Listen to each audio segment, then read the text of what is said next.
All right, this is the very first card that we're going to make in this class, and we are going to use this set of dies here. So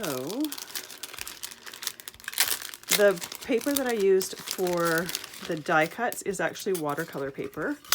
So I've got a piece of watercolor paper here, and I'm going to put the dies as close together as possible. I don't want them overlapping, but I do want to try get all of them cut within this one piece of paper. So let's do this way here.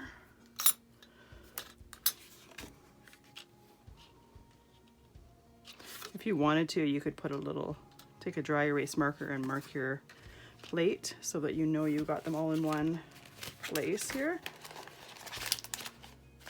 Yeah, got all the dies there, and let's die cut.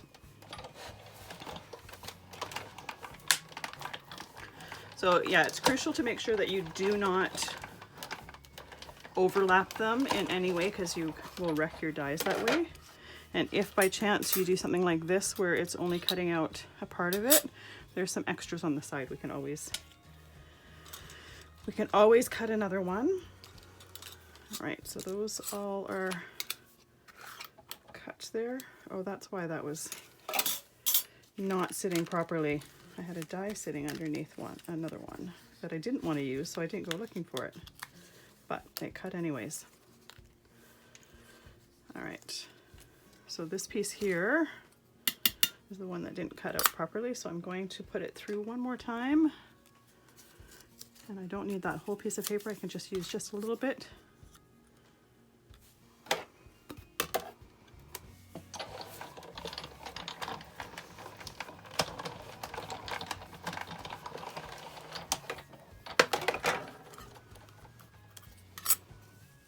There we go.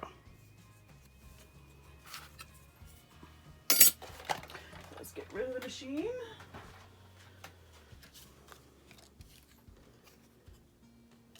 And the nice thing about these dies is the die cut is indented where the other piece goes, so it's very easy to see exactly where all of your pieces fit together. All of these little bits here, I'm gonna pull right out. And typically what I'll do is I will leave all of the pieces within this here as much as possible. Some of them just fall out, and then I will glue them together so that all the pieces that I need stay in the same spot. And I should have checked my glue before time because I knew this was going to happen. I'm getting towards the end of this glue bottle, so it is wanting to not cooperate with me as much as I would like it to.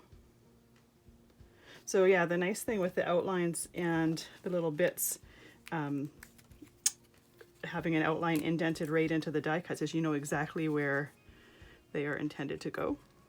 So I am using Distress Collage Medium to glue it together, and the reason why I like this is it dries completely clear and matte. So if you get a little bit of glue seeping out, you don't see where it is.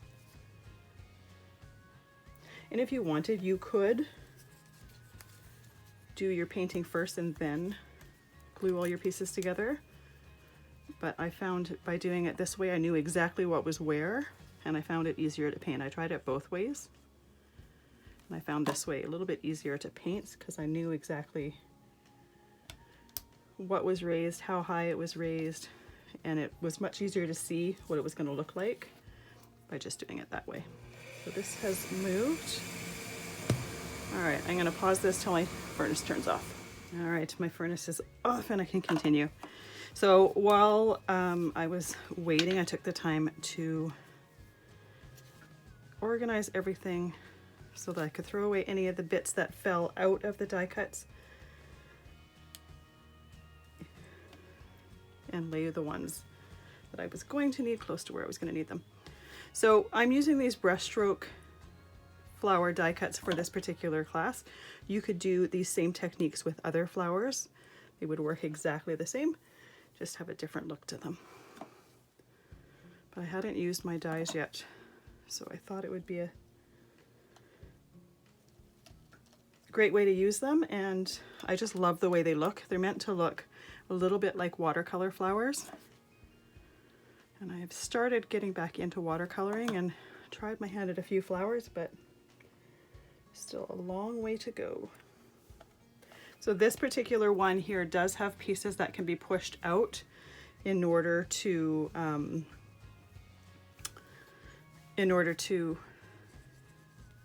like, you can push them out if you wanted a little bit more dimension. I left them in there and then just painted what I wanted to over top of them. All right, this goes this way. But if you wanted to pull those pieces out, you certainly could.